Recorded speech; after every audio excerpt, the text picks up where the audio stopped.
Well, good evening Internet, and welcome to the third in our series of learning to play the guitar videos. In our previous installments, we've learned which bit of guitar is which, what bit of guitar is what. We've learned about which string is which, E, A, D, G, B, E, Eddie, Ed, Dynamite, Goodbye, Eddie. We've learned a couple of simple little exercises to get the coordination and finger movements going on. And we've learned a little blues riff into the bargain. Anyone who hasn't seen those videos to go back and watch them now, just so make sure that we're all on the same page. And of course, while you're at it, like, share, subscribe, because it's YouTube. And today we are going to play something that is dangerously close to an actual song. We're going to start learning some chords. Okay, so first question then, what is a chord? Well, all the stuff that we've done up to this point, all our single note has been single notes, so playing one note at a time. When you play a chord, you're playing a group of notes together that produce a particular mood. And there are thousands of these things, and everything from your basic common or garden major chords,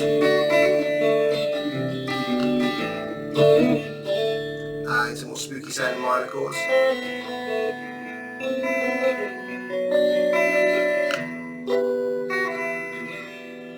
And then you've got your kind of jazzy, funky chords. Nice. And then we've got horror mood chords. And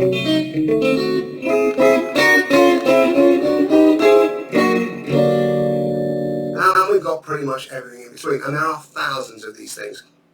So if you've ever been into your friend's local music shop, and you should, and you've seen a book saying, titles like Learn 5,000 Chord Shapes, and you think, oh my god, I've got to learn all this stuff before I can even get started. No, you really haven't. It's much simpler than that. On the guitar, all of our chords can be boiled down to 5 basic shapes, and we're going to learn the first 2 today. First one being the C chord. So in order to play the C chord, we're going to have the index finger here, the first finger, on the first fret of the B string, so count your way down, Eddie, Ed, Dynamite, Goodbye. Middle finger is going to take position here on the second fret of the D. So first, second, Eddie, Ed, Dynamite. And then third finger here on the third fret of the A, Eddie, 8. And then when they're all in place, we're going to strum from the A string down towards the floor like this. Now, chances are, your chord didn't sound like that. Your chord probably sounded more like this. Right?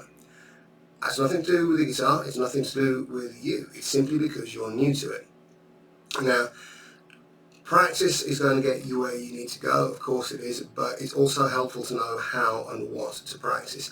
And really, the secret here is getting your thumb position right. So if I turn to camera 3 here, you can see a couple of different grips that I'm demonstrating. So this first one here, with the thumb up behind the neck, very straight, that's the classical guitar grip. And that allows you to get lots of big stretchy chords and big stretchy legato things. But it's rubbish for any tricks like bending or vibrato. For that, you're going to need a thumb over the top neck, sometimes called a baseball bat grip. This gives you a lot of leverage.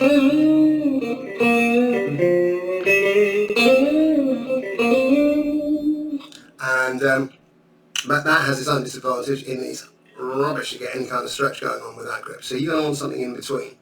Now, I can't tell you where that is because I don't know you. You might be a completely different size and shape to me, so chances are you probably are. And your guitar is probably a different size and shape to mine as well, so it's going to be a case of trial and error. But I can give you some rough guidelines. So your thumb, if you imagine the first and third frets here, your thumb wants to be somewhere around there. That is the magic zone, and your thumb wants to rest somewhere in there. You want to make sure that it doesn't do that. You point down towards the headstock. That flattens your fingers down against the fretboard, makes it very difficult for the notes to ring out. You definitely don't want to do that, because that's just twists your wrist around, it's horrifically uncomfortable. And you also want to avoid this. And you see on camera 3 there. Now, what's happened here is I'm putting a massive amount of stress through my thumb and through my wrist. And although my C chord will sound quite nice, I've kind of locked it in place there, and I don't want my fingers locked in place, they need to move. So, as I say, what you're going to need to do is a little bit of trial and error, and it won't come immediately, It's going to take, so you'll get one string right and have another string get blocked out, and it will get frustrating, but patience, lots of little sessions, is going to get a little bit better each time. So what I'd suggest now is you pause me there and have a little play with this C chord, and then when you come back we'll do some strumming together. Okay, you're back. So now we're going to learn 3 strumming patterns. We're going to learn the Semibreve or whole note, which is a note that's worth 4 beats. We're going to learn the Minim or half note, which as you might expect is 2. And we're going to learn the Crotchet or quarter note, which is 1 beat. So you can see the basic mathematical logic. We're halving things each time. That's going to become important later on, but not to worry for now. Okay, so I'm going to take my C chord, and now I'm going to play a whole note rhythm against my metronome here. As I've learned the hard way about trying to use the drum machine on the computer, but we won't talk about that. 3, 4, 1, 2, 3, 4, 1, 2, 3, 4, 1, 2. And if I've been clever, you should see some notation coming up on the screen about this. 1, 2, 3, 4.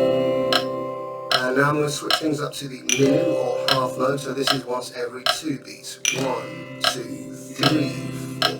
1, 2, 3, 4.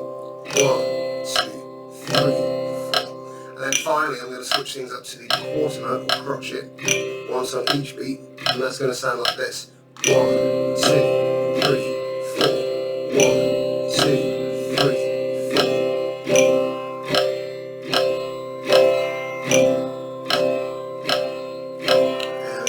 Now for reference, my metronome is set to 76 beats per minute.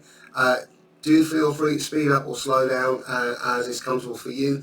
We are not chasing speed at the minute. We're simply trying to make a nice noise and make that noise in time. Speed will come later. We never chase speed at the expense of accuracy. We never chase speed at the expense of timing. Nobody ever got a prize for being the first one in the band to finish a song. So having done that, let's turn our attention to the next chord, which is the chord of G. Now, with this one, I'm going to have my index finger, first finger, on the 2nd fret of the A string. So 1st, 2nd, Eddie 8. Middle finger on the 3rd fret, low E string. So 1st, 2nd, 3rd, Eddie. And then little or 3rd finger, entirely up to you, on the 3rd fret of the high E string. So 1st, 2nd, 3rd, Eddie at dynamite, goodbye, Eddie. Now, you'll also know that if you may have seen other guitar teachers, you may have even seen me do this, play a version of G chord with the 3rd finger down on the B string as well. That is an optional note. You can play that or you can leave the string open. It is really entirely down to you, so which you find easiest, which you prefer the sound of. I'm going to suggest for the moment probably leave the B string open. It's one less thing to think about, and we'll maybe bring that other note in as and when. So again, pick through string by string. For those interested in such things, this is a musical trick known as an arpeggio, an unnecessarily complicated musical phrase to describe a very, very simple idea. There is a lot of this because, boy, do we ever love our jargon as musicians. So there you can hear each note is ringing out nice and clean. And again, you're going to want to play around with your thumb. That's absolutely fine. Take a few minutes to get that chord sounding right. Be patient with it. And say you're looking for the optimum position for your thumb. I found mine back in the 90s. You're going to take a little while to find yours, and that's just fine. So when you're ready, we'll go and do our strumming. Okay, so you're ready. Let's do this. Whole note to begin with, or Semibreve. It's its proper posh musical name. 1, 2, 3, 4. 1, 2, 3, 4. 1, 3, 4. And now let's move up into half notes or minims. 1, 2, 3, 4. 1, 2, 3, 4. And then into crotchets or quarter notes. 2, 3, 4. 1, 2, 3, 4. 1, 2, 3, 4. Okay. And again, do feel free, change up or change down the tempo to make sure you get that chord nice and clean. Make sure you keep your strums on the beat. You should feel like the beat's pushing you along rather than you having to drag it.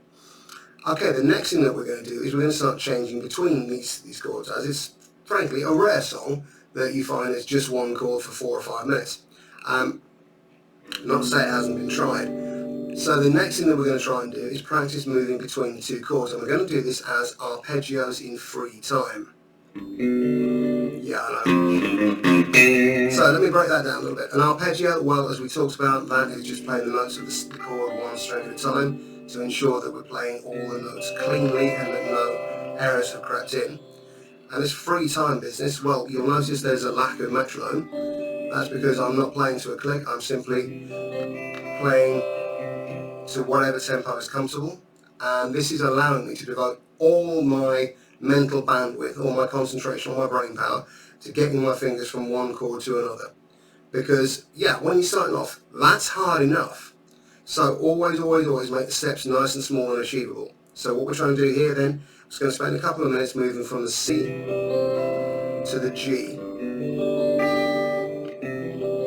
I do apologise for the intonation on my E string.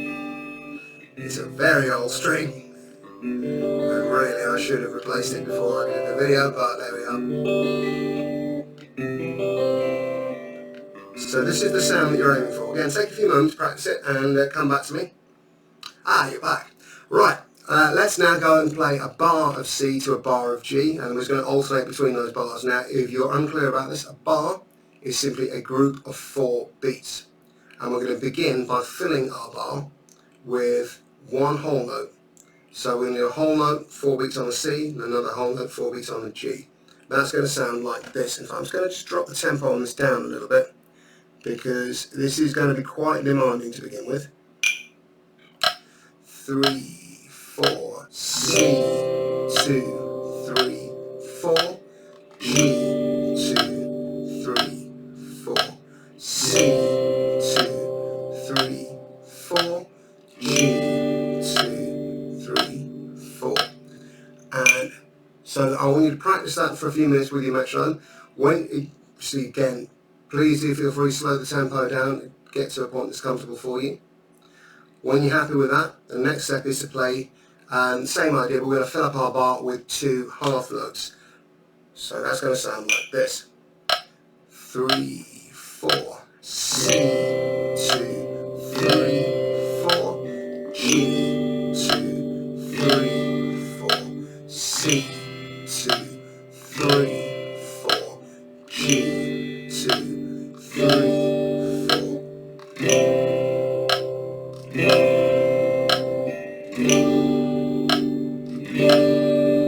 And it will come as no surprise to learn that the next step after you've mastered that is to fill up our bar with 4 quarter notes. So that's going to sound like this. 2, 3, 4. 1, 2, 3, 4. 1, 2, 3, 4. 1, 2, 3, 4. 1, 2, 3, 4.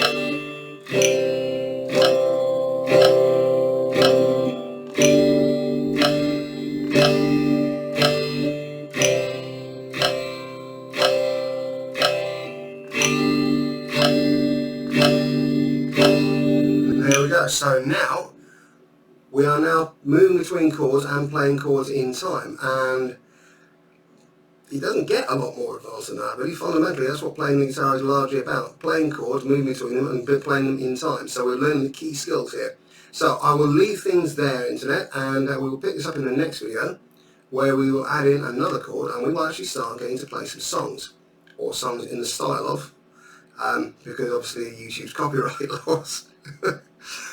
So I will be demonstrating some of the tracks from 0 Point Guitar that are modelled in the style of various very, very famous people who might sue me if I use their actual songs. Meantime, I will bid you adieu and see you in the next one. Don't forget, like, share, subscribe, all that good stuff. And yeah, happy practicing. See you soon. Alright.